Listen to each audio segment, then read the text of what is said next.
Ok, listo, ya estamos grabando. Ya, perfecto.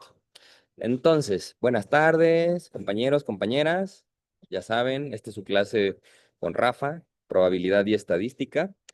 Y la clase pasada cerramos con una pregunta que igual y alguno o alguna de ustedes investigó. La pregunta era, déjenme a ver, vamos a compartir el pizarrón, a ver si puedo recuperar el que teníamos iniciado. Sí, yo creo que sí. Miren, aquí creo que es. Déjenme ver cuál es. Hoy es 20, la clase pasada, mañana es 21, la clase pasada fue 14. Entonces debería de ser este. A ver, Open Board. Creo que es este. Exacto, este fue. Ya andábamos platicando de todo este rollo, ¿no? De cómo definir un experimento. Que también comentábamos, ¿no? Que en la medida de lo claro que fuera, el experimento, el enunciado que lo defina, vamos a poder definir con esa claridad el espacio muestral, el conjunto de posibles resultados, y pues veíamos que en este caso íbamos a abordar un ejemplo en donde Rafa planteaba el experimento de, pues, pues ver qué era más probable, ¿no? Que si suponíamos que un bebé podía tener solo dos sexos biológicos, masculino o femenino, pues qué era más probable que ocurriera al momento de nacer o de, bueno, de formarse el embrión, que si que el sexo del bebé fuera masculino o que fuera femenino, ¿no? Y la pregunta era si era equiprobable, si uno era más probable que el otro. Varias de ustedes dijeron que la probabilidad la podíamos repartir 50-50. Creo que hubo alguien ahí que no dijeron que fuera más probable el macho o el individuo de sexo masculino, pero sí comentaron que esta afirmación de que el macho definía el sexo del embrión, me parece una afirmación bien interesante porque en cierto sentido es cierto. Ahorita lo vamos a abordar. Pero bueno, andábamos ahí, ¿no?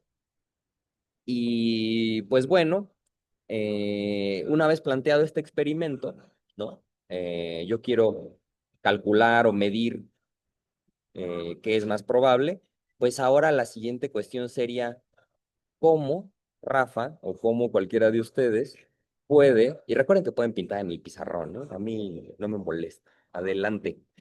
Em, Rafa pues dice, oye, pues ¿cómo le hago yo para medir la probabilidad de que un bebé sea o nazca de sexo masculino?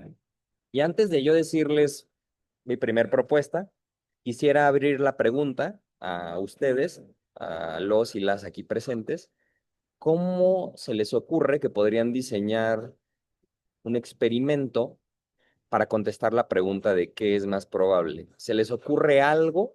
Pueden escribirlo en el chat. ¿Qué harían para contestar esta pregunta?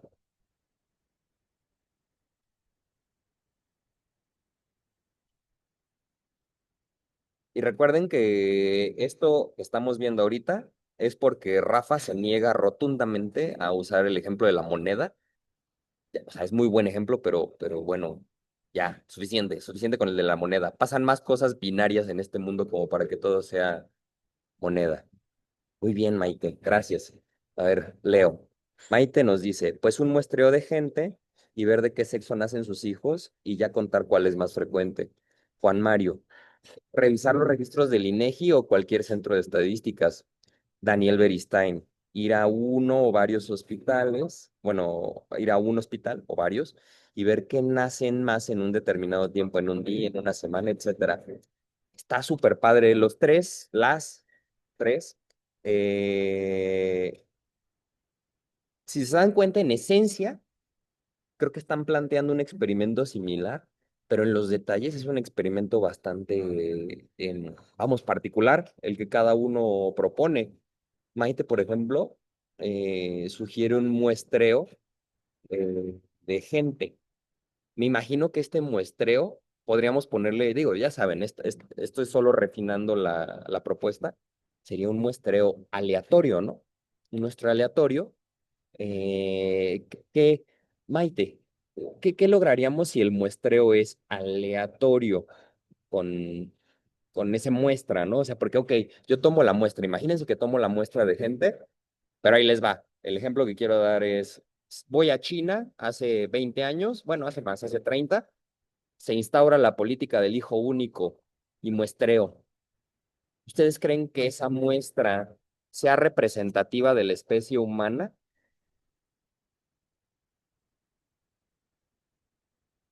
No, ¿verdad? Porque ahí hay un fenómeno externo, ¿no? Que guía, ¿no? La política del hijo único en China, que restringía a los chinos a que solo podían tener un hijo por familia. Y culturalmente, como en muchas otras culturas, eh, pues, pues los chinos preferían o privilegiaban, a ver, Daniel, no, además de haber más niños, creo que preferían tener niños, eso leí. Exacto, Daniel, era lo que iba a decir.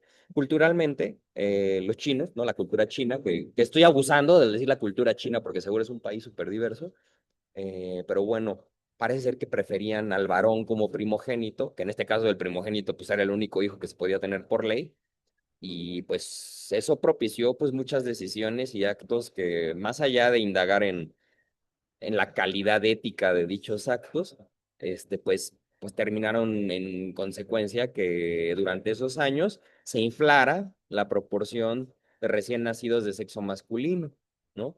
Ya fuera porque se abortaba al embrión de sexo femenino o porque incluso se ocultaba a la niña recién nacida del gobierno, la tenían ahí escondida, ¿no?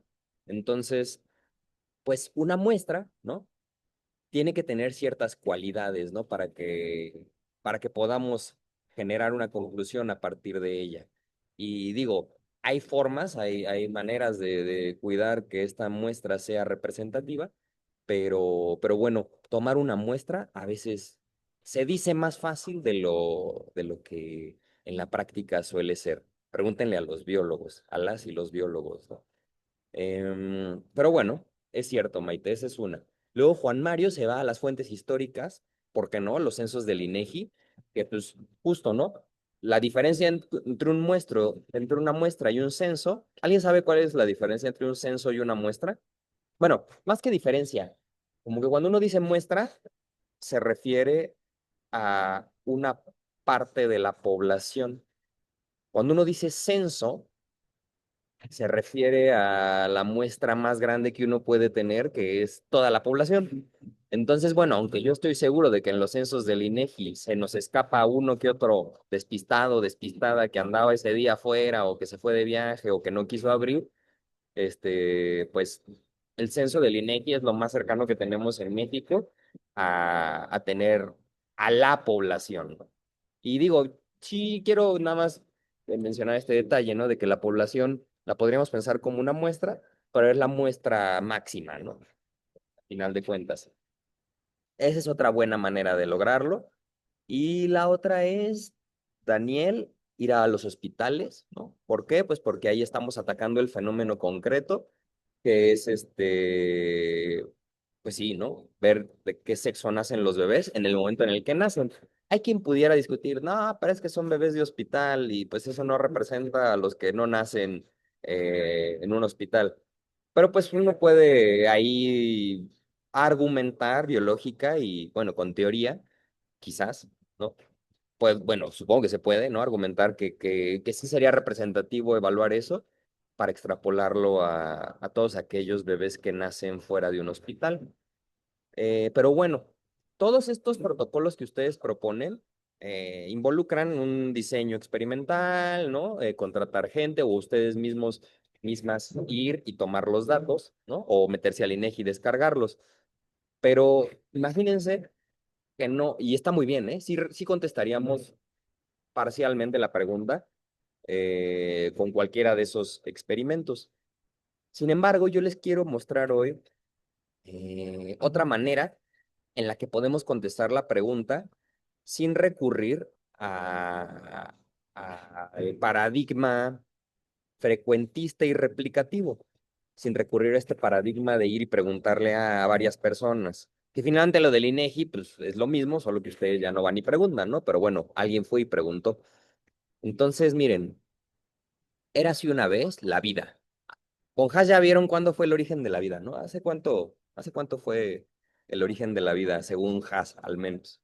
Y bueno, y según ustedes ahora, ¿recuerdan? Lo pueden poner en el chat. O pueden poner que no recuerdan también.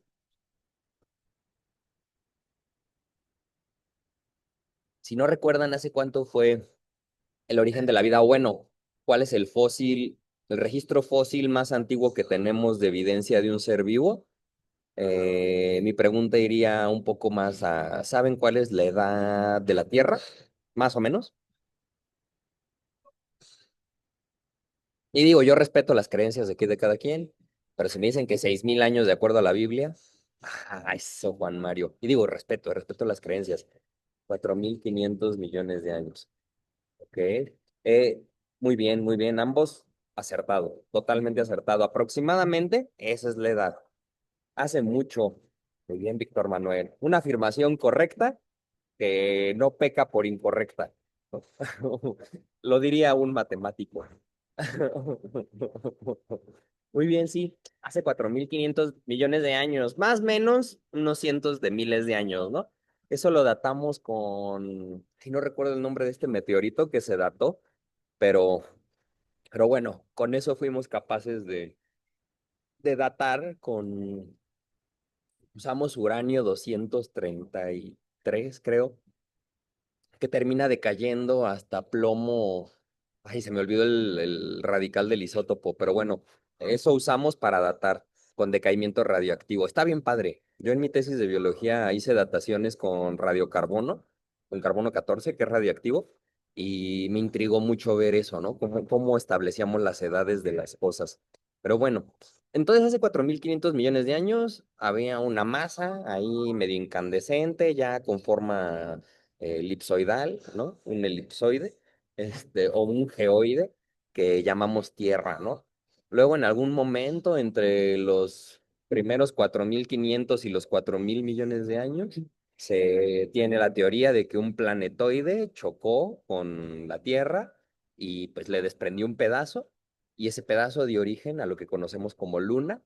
Esto lo sabemos por la composición geológica de las muestras lunares, ¿no? Que traemos, que son prácticamente idénticas en su composición mineral a las de ciertas zonas de la corteza terrestre. Y bueno, digamos que por ahí entre los 4.000 millones de años y que ya había atmósfera y los 3.800 millones de años surge la vida. Y es bien interesante si algún día tienen curiosidad de llevar la clase de origen de la vida ahí con Antonio Lascano, que digo, yo tengo mis diferencias respecto a él como persona pública, pero como biólogo y como pedagogo me parece excelente, muy bueno, muy bueno. Además de que tiene un montón de experiencia, él trabajó con Oparin, que Oparin es un ruso, era un ruso, que junto con Haldane, que era creo que inglés, publicaron el libro del origen de la vida, en donde viene la teoría más, digo, ya se ha modificado esa teoría, pero fue la primera teoría de cómo surge la vida, ¿no? O sea, los pasos. Y digo, hay lagunas claramente en esos pasos, pero si ustedes lo leen, es un librito así de esos delgadititos que luego venden bien baratos en ediciones bien baratas allá afuera de las librerías. Pues bueno, Lascano trabajó con este señor. Entonces, de que sabe un montón, sabe un montón. Y bueno, supongamos que ya, en algún momento, érase una vez la vida, que probablemente el primer pues sí, o sea, en algún momento tuvo que haber una primer célula, ¿no? O sea, a final de cuentas, si uno se pregunta cómo surge la vida, pues tuvo en algún momento que haber un primer ser vivo, ¿no? O sea, érase un día sin seres vivos y érase la mañana siguiente, hola, señor ser vivo. Y pues este ser vivo, y probablemente algo que lo caracterizaba, ¿no? Es que tenía una membrana celular, una membrana. Y entonces esto definía un adentro y un afuera. Y en el adentro, las condiciones, el pH, la temperatura, todo era diferente. Eso es algo bien padre, ¿eh? Noten cómo el aislar el medio externo y definir lo que sería el medio interno es una parte crucial para que la vida pueda surgir, porque ahora sí que como en Big Brother las reglas cambian, pues también las cosas dentro de la célula, las reglas dentro de la célula, la velocidad a la que ocurren los procesos dentro de la célula son diferentes a como ocurrirían por azar afuera de ella. ¿Ok? Y aquí estoy usando a propósito la palabra azar. Pero bueno, y adentro de la célula, pues quién sabe qué había. Igual y no había tantos organelos o no había, no eran tan complejos, pero sí había una molécula que ya era previa a que surgiera la célula como tal. Al menos eso de acuerdo a la teoría de origen de la vida. ¿Qué molécula es a la que yo estoy refiriendo? ¿Qué molécula caracteriza a la vida? Y ya, si quieren que les dé otra pista, ¿con qué molécula la vida sabe qué es lo que tiene que hacer para ser un ser vivo? ¿Alguien sabe? ¿Se le ocurre? ¿Se imagina? Carbono, ADN. Muy bien, Maite. Iba bien, es un subconjunto, pero la respuesta que yo estaba buscando era la de Juan Mario. Y bueno, aquí nada más para acotar, el carbono como tal sí es un componente esencial de los seres vivos, ¿no? Junto con el hidrógeno, el oxígeno, el nitrógeno, el fósforo y el azufre, ¿no? El famoso CHOMPS, ¿no? El famoso CHOMPS del caldo primigenio, ¿no? Compone a las biomoléculas, que las biomoléculas son lípidos, carbohidratos, proteínas, ¿no? Con esos tres tenemos todos los bloques, ¿no? Que constituyen a los seres vivos. Pero la respuesta que yo estaba buscando, Maite, era más bien el ADN. Y de hecho, hay en realidad dos moléculas que son muy importantes en este contexto, el ADN y el ARN. ¿Saben cuál es la diferencia del...? Y bueno, solo aquí acoto, en el argot de genómica y de genética, más comúnmente van a escuchar DNA en inglés y RNA. O sea, solo lo menciono porque digo, pues ya están en esta clase y cuando chequen los libros o vayan a algún congreso, casi siempre se refieren como DNA o RNA. Quiere decir ADN, ácido desoxirribonucleico, y ARN, ácido ribonucleico. Y ambos son conocidos como ácidos nucleicos. ¿Alguien sabe cuál es la diferencia del DNA con el RNA? O quizás ya el Has lo mencionó, pero si alguien lo sabe, podría ponerlo en el chat brevemente.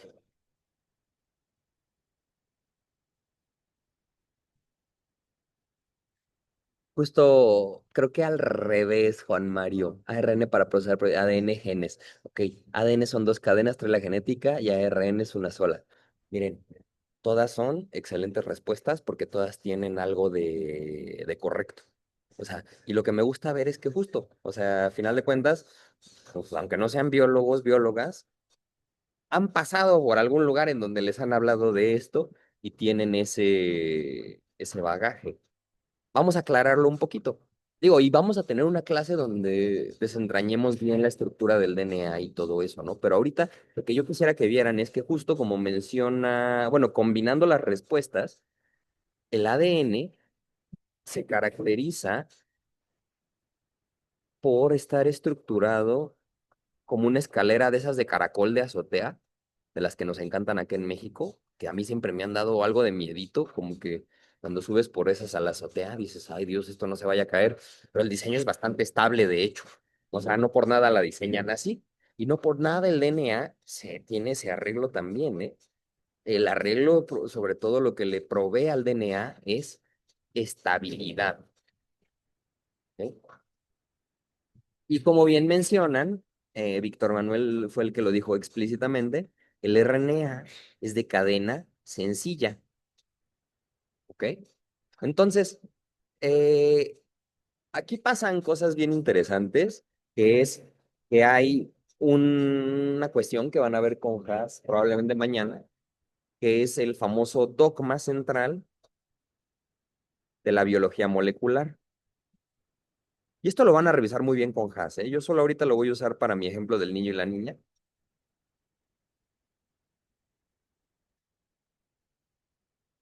Pero bueno, primero, yo les pediría por favor que aquí en lugar de dogma, o sea, si así le van, así le dicen, así lo enseñan, así vienen los libros, esto es más bien un axioma, ¿ok?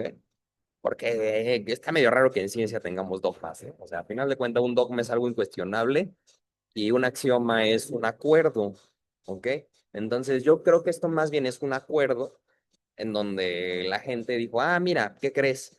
La vida, o como la vida se replica su información, al menos, es de la siguiente forma.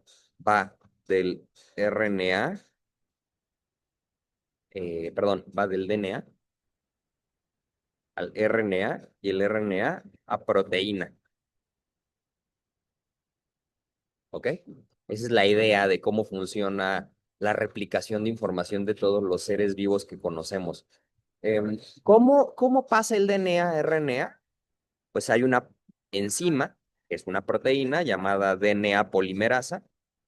Hay muchos tipos de polimerasas, pero bueno, ahorita nos sirve saber DNA polimerasa, que se encarga de abrir la doble hélice, la doble cadena del DNA, irla leyendo, y de tres en tres va generando RNAs mensajeros, y esos RNA mensajeros llegan al ribosoma, y en el ribosoma, este se encarga de, con la instrucción que trae el RNA mensajero, buscar el aminoácido que toca para con esos aminoácidos ir construyendo proteínas, ¿no? Y de momento, aquí pongámosle si quieren ribosoma. Y en medio está el ribosoma. Ok, aquí hay, todo se oye bien, pero hay un pequeño problema. Para pasar de DNA a RNA, requiero una enzima que es una polimerasa, pero ya más generalmente es una proteína. Mi pregunta para ustedes sería, pues entonces, si para generar proteínas requerimos este paso, ¿cómo se generó la primera polimerasa? Porque es una proteína, ¿no? Entonces, si para llegar a la proteína yo tuve que partir del DNA, luego al RNA y luego llegar a la proteína, pero si para pasar del DNA al RNA yo requería una proteína, ¿de dónde salió esa proteína? ¿O cómo se generó esa proteína? Sí, lo mismo, pero más primitivo, Mario Alberto. Y esto lo comento, un DNA más simple. De hecho, están pegándole a la respuesta. Hay toda una teoría de la vida primigenia que habla del mundo del RNA, donde incluso todavía no había células. Y una propiedad que tiene el RNA, que lo van a ver con Haas, es que es autocatalítico. Eso es algo bien interesante. El RNA suele caracterizarse porque es más corto que las cadenas de DNA y también porque se polimeriza y se despolimeriza casi que de forma muy reactiva, por así decirlo. Contrario a lo que le pasa al DNA, el DNA es muy estable en ciertas condiciones, condiciones que se propician dentro de la célula. Pero si uno saca el DNA al medio exterior y le sube el pH, se lo baja, se desnaturaliza. ¿Ok? Entonces, esta pregunta no la vamos a contestar ahorita, porque de hecho es la que da pie a toda la rama de la biología que estudia origen de la vida, ¿no? Que es, ¿y cómo pasó eso? Pero aquí se podrán dar cuenta de que cuando se propuso este proceso, por eso le pusieron dogma. Quizás había demasiadas preguntas alrededor de, oye, ¿y cómo le hiciste aquí para pasar de aquí a acá? Y pues fue más fácil decir, ya no me estés preguntando, esto es un dogma. Cuando lo más fácil era decir, mira, la neta no sé, digámosle axioma, porque así las cosas jalan, pero tengámoslo ahí pendiente porque eventualmente ese axioma puede que lo podamos volver más que un axioma, un teorema, algo que podamos demostrar con otros axiomas previos. Y hay trabajos bien interesantes alrededor de esto. Como la clase ahorita no es de eso, voy a avanzar, pero sí les quiero meter el gusanito de que cuando Haas se los presente, le pregunten qué propuestas hay alrededor de esto. O sea, porque sí, así como linealmente se ve muy bien, pero aquí hay más bien una especie de ciclo, ¿ok? Y eso es algo interesante en sí mismo, ¿no? Bueno, entonces, esto pasaba, en teoría, bueno, esto pudo haber pasado fuera de una célula primigenia, pero nosotros vamos a asumir que ya, que tenemos el primer ser vivo y dentro de este primer ser vivo ya hay DNA. Este primer ser vivo en los libros de biología le suelen poner Luca. Luca porque es la abreviación de Last Unique Common Ancestor. Sí, ya, mi primito. Ah, mira, pues, pues Mario Alberto, tu primo, es aquel último, único ancestro común a todos los seres vivos. Y eso está bien padre, mira, porque justo luego la gente dice, no, es que yo solo con mi familia. Pero en última instancia, todos los seres humanos somos primos. Y en última instancia, si ya lo generalizamos, todos los seres vivos somos primos en alguna medida, porque todos venimos del mismo ancestro común. Entonces es un paradigma de la biología que yo cuando lo pienso digo, pues sí, o sea, no hay de otra.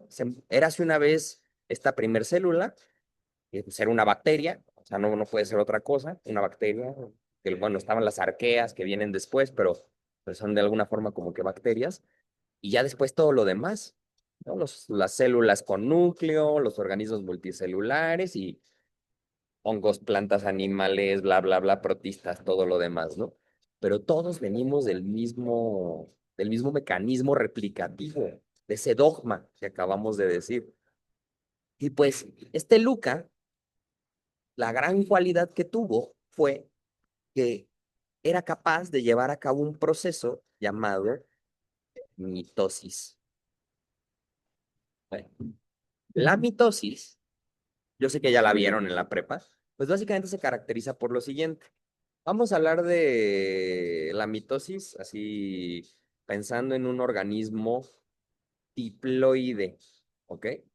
Que tenga dos copias de cromosomas. Aquí ya me eché un brincote, ¿no? O sea, porque estábamos en bacterias, pero como el experimento que vamos a... Bueno, a ver, voy a ir más paso a paso. A ver, teníamos a las bacterias y de hecho Luca no era así. Luca tenía sí, un cromosoma de DNA, pero es lo que conocemos como un cromosoma circular. A ver, porque este que hice aquí, digamos que el cromosoma de Luca se vería más bien así, como los cromosomas bacterianos. Una doble hélice, pero enrollada sobre sí misma, y aquí están los pares de bases. ¿Ok? Este era Luca. Tenía su DNA en un arreglo circular y adentro se daban ciertos procesos. Luca, dentro de los procesos que hacía, era comerse a otros Lucas. O bueno, conforme fue avanzando el tiempo, pues se fueron diversificando los diversos organismos unicelulares. Pues unos se alimentaban quizás de minerales o de elementos químicos del medio, pero hubo otros que pues ya empezaron a comerse entre sí, a fagocitarse. Las células podían comerse unas a otras, ¿no? Entonces, un buen día hubo bueno, una célula, una bacteria, que agarró y se intentó comer a otra y se indigestó y no pudo. Y entonces, oh sorpresa, surgieron las células con núcleo. Y yo sé que suena bien raro o suena como a película, pero si ustedes leen sobre la teoría endosimbiótica de Lynn Margulis, que es la que propuso este mecanismo, es como explicamos que surgen las células con núcleo. Las células sin núcleo, bueno, las bacterias, ustedes lo saben, se les conoce como células procariontes. Pro es previo, cariontes hace referencia al núcleo, ¿no? Cuando ya tenemos células nucleadas, tenemos lo que son células eucariontes, ¿ok? Células con núcleo verdadero. Y estas mismas células eucariontes siguieron tratando de comerse otras bacterias y, por ejemplo, una de esas bacterias que no pudieron tampoco digerir, este sería el núcleo. Una de esas daría origen a lo que conocemos hoy en día como mitocondria. Es una bacteria. De hecho, la mitocondria tiene su propio DNA. Es algo bien interesante. Y luego hubo otras células que se comieron a otra bacteria que era capaz de realizar fotosíntesis y pues surgieron los cloroplastos.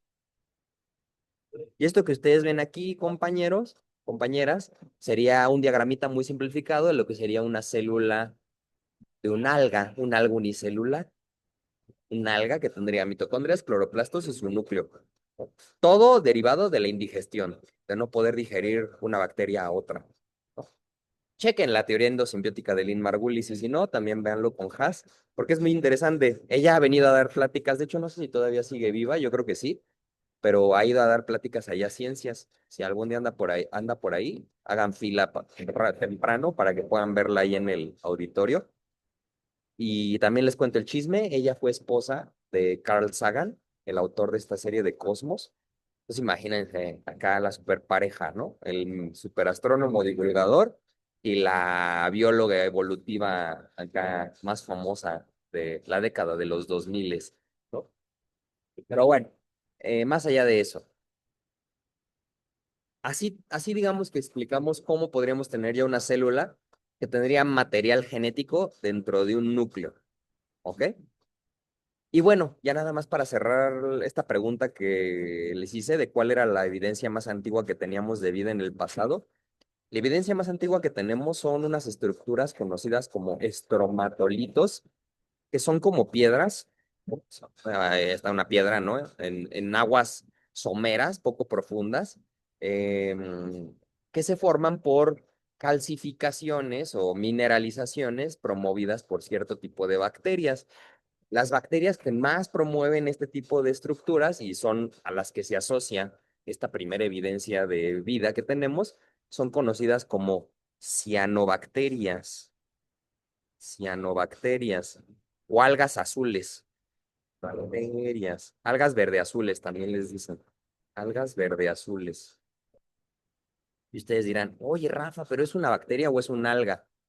Miren, así como las categorías sexuales son categorías que creamos de nuestro lenguaje, de nuestro ronco pecho, masculino y femenino, y de repente nos quedan ahí unos casos que no podemos encasillar bien en cualquiera de las dos categorías.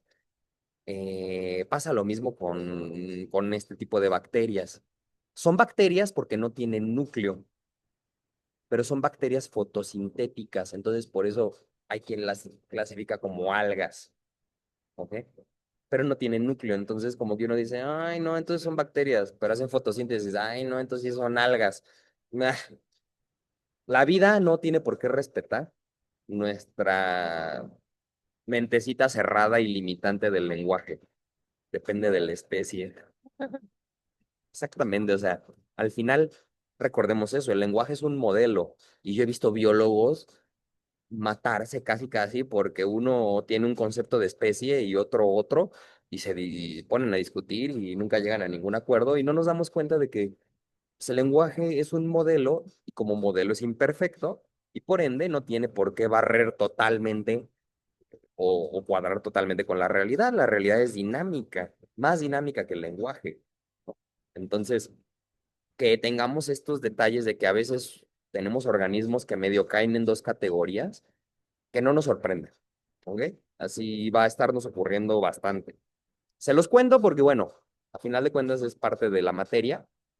Y pues estas algas, de hecho, si algún día tienen la oportunidad de ir a Cuatro Ciénegas, Coahuila, lugar donde nació Venustiano Carranza, van a poder ir a la reserva de la biosfera de Cuatro Ciénagas y van a ver que ahí hay unas pozas bien bonitas, como cenotes en medio del desierto, que tienen formaciones rocosas, que son estromatolitos. No son tan antiguos como los de, creo que los más viejos son de Australia, y es la evidencia de vida más vieja que tenemos del pasado. Hay que revisarlo, pero si mal no recuerdo, ahí están esos fósiles. Pero sí, son como corales, pero no son corales, porque los corales de hecho los forma ya un organismo que clasificamos dentro de los animales, ¿no? Pero en sí, así ya contestamos esta preguntita que les hice, ¿no? De primera evidencia de vida del pasado, hace 3.800 millones de años, más o menos, salvo que se haya encontrado uno más viejo, los estromatolitos, según yo, de allá de una parte de Australia. Y bueno, volviendo ahora sí al detalle, ¿no? Supongamos que ya pasan unos cientos de miles, unos millones de años, ¿no? Surgen las células con núcleo y estas células con núcleo hacían mitosis de una manera bastante peculiar. ¿Por qué me fui a las células con núcleo? Porque quiero llegar a la mitosis como se da en el ser humano, ¿ok? Porque finalmente el ejemplo que pusimos de prueba es respecto al ser humano. El ser humano tiene un núcleo y sí tiene mitocondria, no tiene cloroplastos, y en este núcleo ya no tiene cromosomas circulares, ya tiene cromosomas lineales. Y típicamente a los cromosomas los ponemos así, ¿no? Como tachecitos. Pregunta, para ustedes, alguien, ¿cuántos cromosomas tiene el ser humano?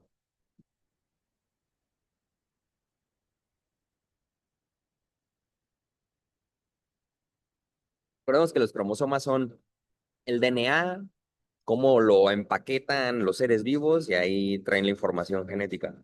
¿Pero recuerdan más o menos cuántos cromosomas tiene el ser humano? No se preocupen, 23 pares, 46, eso, yo sé que lo saben, yo sé que lo saben. Exacto, 23 pares. Y típicamente decimos, ya, sí, más precisamente 22 pares y un par sexual, ¿no? Entonces, la mitosis en las células, en la mayoría de las células del ser humano se da de la siguiente forma, ¿ok? Permítanme por practicidad, para hacer mi diagramita de mitosis, no voy a estar haciendo el núcleo y el citoplasma y la membrana. Voy a hacer solo esto. Voy a asumir que hay un núcleo y solo voy a organizar a los cromosomas de la forma en la que durante la mitosis se organizan para poderse dividir. ¿Y qué ocurre? Noten lo siguiente. Eh, los cromosomas pues no se suelen ver así, ¿eh? O sea, generalmente el material genético, la mayor parte del tiempo, se ve así, está hecho un desmadrito. Pero hay una fase de la mitosis, que de hecho, no sé si se acuerdan de esto de la prepa, que está el prometo, ana, telefoniarte, ¿no? Profase, metafase, anafase, telofase. Ah, bueno, pues durante si mal no recuerdo, es durante la metafase y la anafase. Los cromosomas agarran esa forma de tachecito y pierden esta forma desorganizada y se ordenan a lo largo de un eje que conocemos como uso mitótico. Eso quiere decir que si de repente en alguna de las fases ya se ven así, digamos, ahí estoy representando a los 23 pares, ¿no? Solo les hago dos pares. Cuando ya se va a dividir la célula, estos cromosomas se organizan así. Se organizan uno arriba del otro a lo largo de un eje que conocemos como uso mitótico. O sea, ahí va a ser donde se va a partir. Se dan una serie de mecanismos bien complejos. O sea, imagínense que en nuestras clases de biología, de fisiología celular, ni siquiera nos explican tan a detalle cómo es. Y sí es bastante detallado lo que nos dicen. Pero por eso entrarle a estudiar estos procesos es bien interesante. Porque de entrada no se ven, son muy chiquititos, ¿no? Entonces, así tal cual grabarlo, no es algo así como fácil. Quizás hoy en día ya se puede hacer, pero cuando esto se describió, para nada se podía hacer. Y bueno, lo que luego ocurre es que justo, pues esta célula se va a partir y de esta célula madre van a generarse dos células hijas que van a tener una cromátida hermana de cada cromosoma que estaba a lo largo del uso mitótico. Ay, perdón, ahí me faltó esta y esta, ¿ok? ¿Qué son las cromátidas? A ver, si el cromosoma se ve así como un tachecito, aquí hay una cromátida y aquí hay otra. Se conocen como cromátidas hermanas. Y algo muy importante es que son copias casi exactas de la misma información, ¿ok? Si de por sí el ADN ya es una cadena doble, que por ser complementaria, una es copia de la otra, solo que en negativo, por así decirlo, bueno, las cromátidas, la de la izquierda tiene toda la información genética requerida para ese cromosoma y la de la derecha también. Más adelante vamos a ver por qué son copias casi exactas, ¿ok? Pero digamos que en términos prácticos tienen la misma información. Entonces, por eso cuando partes al cromosoma por la mitad, una célula hija se queda con un bracito bueno, con una cromátida, la otra con el otro. Luego viene el proceso de replicación, que lo que va a hacer es completar a la nueva cromátida y como por arte de magia, de una sola célula que tenía toda la información para replicarse, ahora tenemos dos con toda la información para replicarse. órale, ¿no? ¿Cómo pasa? De verdad, hay todo un semestre de clase de eso y a mí de todas formas no me quedó tan claro, ¿no? Entonces, sí preguntémoslo, pero no contestémoslo ahorita.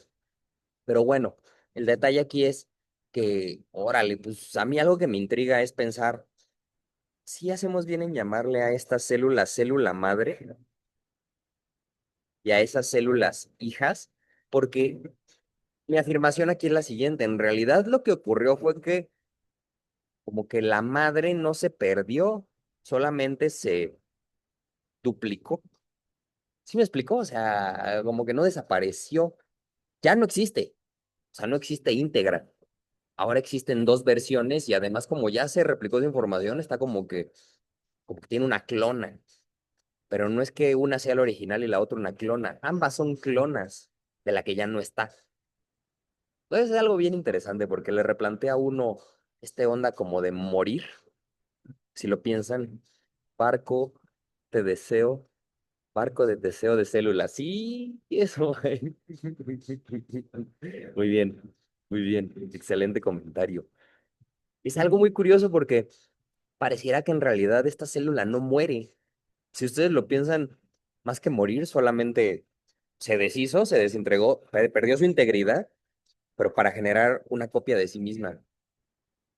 Entonces, algo, solo lo planteo porque a nosotros nos saca mucho de onda este rollo de morirnos, ¿no? Y en realidad quizás no nos morimos como tal. O sea, eso es algo, sí, entrópicamente aumenta nuestra entropía y nos descomponemos y nuestros elementos y compuestos se reintegran a otros organismos, al medio, yo qué sé, ¿no? Pero sí es curioso, porque este proceso, cuando se empezó a dar en los orígenes de la vida, es finalmente el proceso que se da en nuestros cuerpos, en la mayoría de nuestras células. Va. Bueno, esa fue la mitosis. Y ahora voy a hablar de la que verdaderamente yo quería mencionar, que es la meiosis. Yo soy una copia diferente de mi abuelita, más o menos, o una parte de ti, una parte de tus células siguen siendo las células de tu abuela. Pues eso es algo bien interesante, ni siquiera son diferentes. Es algo muy curioso porque todos venimos de un esperma y un óvulo, y ese esperma y ese óvulo vienen de nuestros papás. Miedo, terror. Sí, sí. Hay una parte de ustedes que viene viajando ya de hace tiempo, ¿me explico? O sea, su información genética es más vieja de lo que ustedes creen, al menos una parte, ¿ok? Bueno, meiosis, muy parecida a la mitosis, solo que esta no se da más que en los organismos que tenemos reproducción sexual. Y solo se da en todo nuestro cuerpo, en todas las células que componen nuestro organismo, bueno, ya los organismos sexuales, en las células gametogenéticas, las que van a generar las gametas. ¿Qué características tienen, qué características cromosómicas tienen las células, los gametos, pues, las gametas, en comparación con las células somáticas o no sexuales? ¿Cómo es su carga cromosómica, saben? ¿Cómo así, Víctor? A ver, dime, perdón.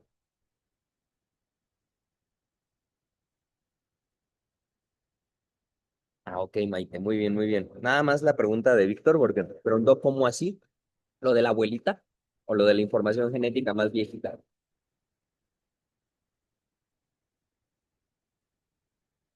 Solo para ver la pregunta respecto a que lo de la abuelita. Ah, sí. A ver, piénsalo así. Tú eres hijo de tus padres, ¿no? Tu mamá puso el óvulo, tu papá el espermatozoide. Ambos aportaron información genética que va a dar origen al cigoto, que dio origen a tu embrión, que te dio origen a ti. Pero a la hora de que se da la fecundación entre el espermatozoide y el óvulo, ese material genético es de tus padres. O sea que ya tiene cierta edad, por así decirlo. Y ese material genético de ellos viene también de un cigoto que venía de tu abuelita. Entonces lo que quiero decir es que hay una partecita de material genético en todos nosotros que viene viajando ya de hace mucho tiempo. Solo una parte, porque luego lo replicamos y es material genético nuevo. Pero todo empieza de un material genético primigenio, que es el del espermatozoide y el óvulo cuando se da la fecundación, y ese ya venía de antes. Eso es lo que quiero decir, que una partecita de nuestra información es más vieja de la que creemos, aunque nosotros generemos réplicas ya nuevas dentro de nuestro cuerpo. A eso me refería, Víctor. No sé si está un poco más claro.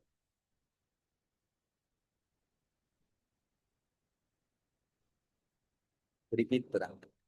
Sí, exacto. Está loco, está loco. O sea, porque uno piensa, ay, nací y soy nuevo. Pues todo este rollo de las vidas pasadas. Híjole, ya no me quiero poner esotérico porque en eso de del hinduismo y las reencarnaciones y todo eso, pero a veces uno cree que tiene claras ciertas cosas y ya cuando lo empieza a evaluar dice, órale, entonces una parte de mí, aunque sea pequeñita en mis células, viene viajando desde hace tiempo, ¿no?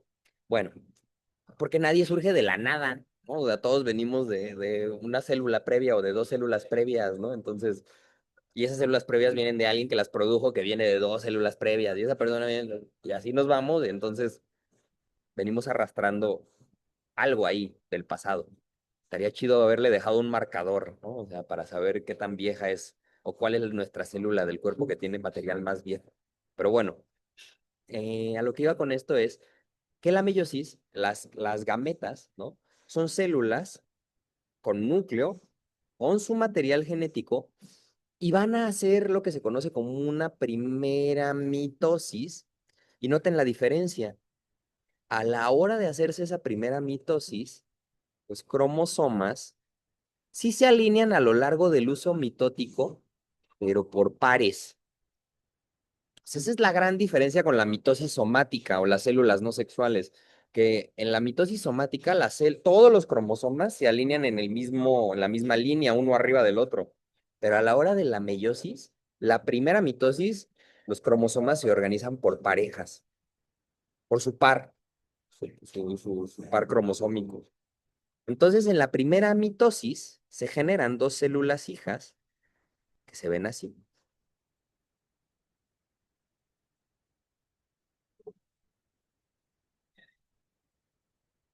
¿ok? Primera mitosis o una mitosis incompleta. De hecho, le llaman meiosis uno. Pero yo me gusta decir que es una mitosis incompleta, parecida a la mitosis, porque tampoco es una mitosis como tal, ¿no? No. Y noten algo, si esta célula originalmente tenía 23 pares,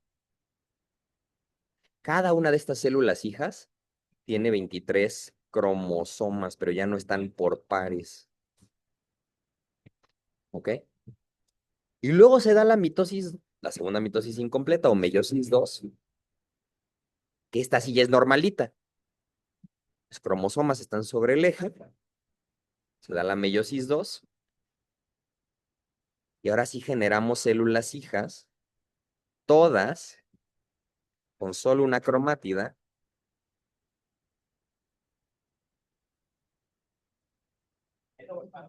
solo una cromátida, ¿no?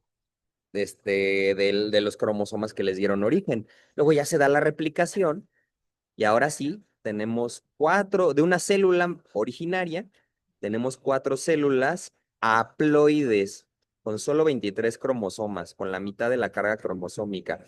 En el caso de las hembras, venimos, bueno, de las hembras de la especie humana, tienen células ovogenéticas que generan óvulos, en el caso de los machos, células espermatogenéticas que generan espermatozoides. Órale, ¿no? Qué mecanismo tan complejo. Se dan más fenómenos aquí, pero bueno, quiero llegar al punto, antes de que termine la clase, que es el siguiente. Dentro de estos 23 pares de cromosomas está el par sexual, ¿ok? Entonces, si hacemos meiosis en un macho que va con su célula espermatogenética a generar espermatozoides, tenemos que esto es XY, ¿ok? Entonces, ¿qué va a ocurrir? Que va a generar dos células hijas, una con la carga X, otra con la carga Y, y luego estas van a generar a su vez dos células hijas, dos espermatozoides con carga X, ya después de la replicación. Y acá, aunque le ponemos Y, también se ve como una X, pero más cuchita, ¿eh? Nomás la Y es porque no parece una X como la pared. Pero digamos que de una célula espermatogenética surgen mitad de espermatozoides con carga y mitad de espermatozoides con carga X. En el caso de las hembras de la especie humana, tenemos células ovogenéticas con carga XX, meiosis uno, dos células hijas, cada una con carga X, y luego meiosis 2, cuatro hijas, todas con la misma carga sexual, cromosoma sexual. Acuérdense, este es el par sexual. Ya no estoy poniendo los otros cromosomas. Y hay óvulos y los de la izquierda son espermatozoides. Es más, vamos a hacerles colita. Entonces, si se dan cuenta, la hembra, una hembra sin anomalías cromosómicas, solo produce óvulos con carga X, pero el macho produce espermatozoides con carga X y con carga Y. Pregunta para ustedes. Bueno, aquí ya lo había dicho una compañera, ¿no? Pero pregunta para ustedes. ¿Quién determina el sexo? ¿La hembra o el macho? En un caso sin anomalías cromosómicas.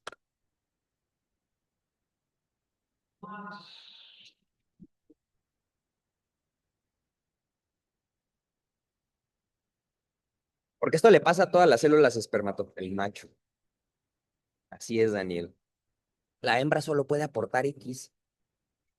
Entonces, no hay cómo hacerle. O sea, dependiendo del espermatozoide que fecunde al óvulo, si lo fecunda un X, va a ser una hembra. Si lo fecunda un Y, va a ser un macho. Entonces, está bien interesante. ¿Y en qué? Ahora sí, este mecanismo que describí para una célula espermatogenética pasa para todas las células espermatogenéticas de los testículos de los machos. ¿Hay alguna razón para decir que hay más espermatozoides de un tipo o de otro? Pregunta, es pregunta.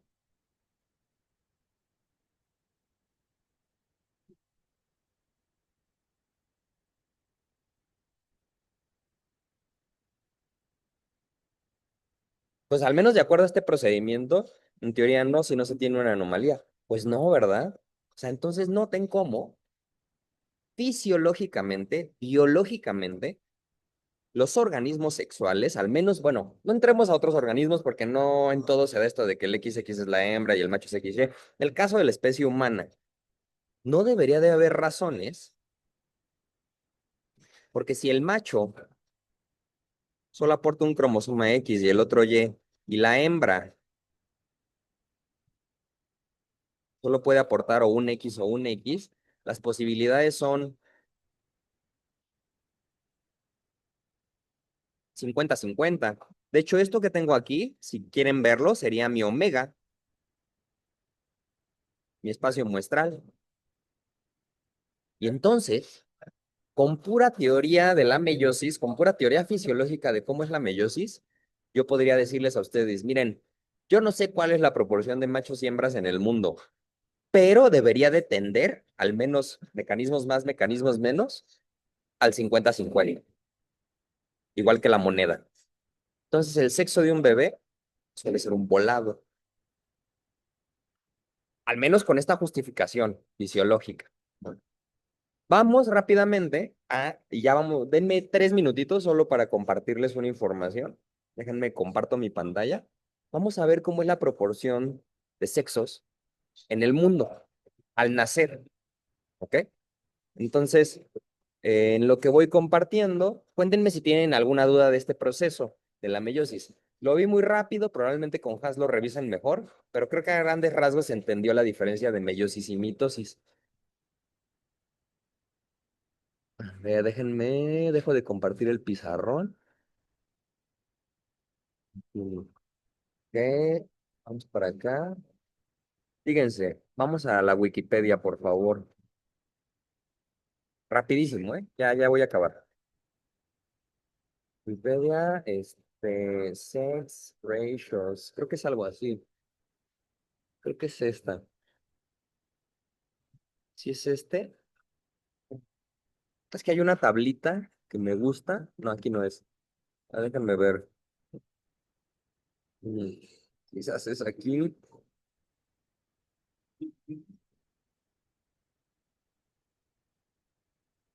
World.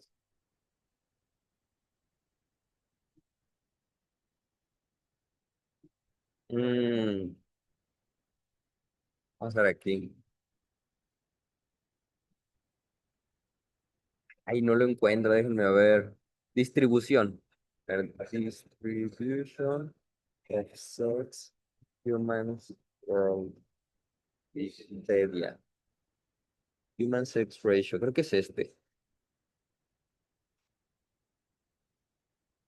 Ahí es que hay una tabla donde vienen todos los países por edades, pero aquí no me sale, déjenme ver. Mm, Aquí está. Listo. Este era el que yo quería. Ok, aquí están dividiendo, si mal no recuerdo, miren, un ratio por arriba de 1.1 dice que hay más machos que hembras, o sea que estamos dividiendo cantidad de machos entre hembras, ¿no? Entonces, notemos que al nacer, la mayoría de países del mundo, de hecho todos, a ver, vamos a ver si hay otro por aquí, pero casi todos tienen más machos que hembras, ah, mínimamente, ¿no? O sea, digo, pero, miren, menos Nauru. Y a mí me suena más aquí a un fenómeno cultural, ¿eh? O sea, digo, no quiero hablar de las prácticas de los seres humanos al tener hijos, pero noten cómo no es exactamente uno, ¿no? Y el decimal que nos aparece tampoco es un decimal tampoco significativo. Aunque, si a esto yo le corro una prueba de hipótesis para ver si esto difiere de uno, o sea, de un ratio de uno, va a salir que no. Bueno, habría que correrla. Y noten cómo conforme va aumentando el rango de edad, porque la primera columna es de recién nacidos, vamos ya teniendo fenómenos en donde se invierte y va habiendo más hembras conforme la edad de los individuos aumenta. Y luego viene el promedio. Entonces, es bien interesante primero notar que esta pregunta que yo hice no se mantiene durante la historia de vida de la especie humana por distintos factores. Sí se ha visto que hay ciertos mecanismos biológicos que promueven que los machos vivan menos, pero también todo este rollo de la agresividad, los trabajos, bla, bla, bla, afecta. Sin embargo, con esto también podríamos contestar la pregunta de cuál es la medida de probabilidad de que el sexo del bebé sea macho o hembra, ¿ok? Bueno, le voy a seguir mañana para no robarles más tiempo, probablemente tienen otras clases o algo que hacer, pero fíjense qué interesante, no requerimos como tal, para este fenómeno, de ir a tomar una muestra, ¿ok? Esa muestra nos daría la respuesta de la realidad, pero el mecanismo fisiológico de la meiosis también nos da una respuesta. Entonces, a veces podemos determinar la medida de probabilidad sin la necesidad de ir al campo a tomar una muestra, ¿no? Y esa era como la moraleja que les quería mostrar.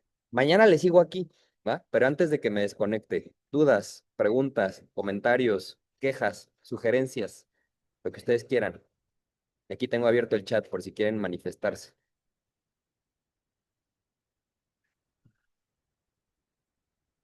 Todo good, creo que no, bastante interesante, excelente. Si no, piénsenlas y mañana las planteamos ya a la hora de la clase.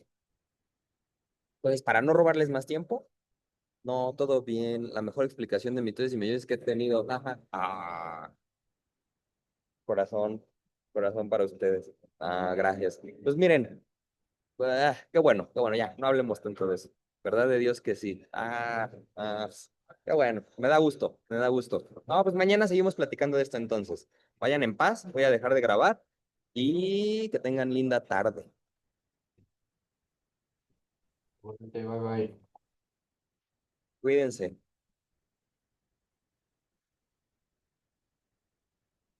dejemos de grabar.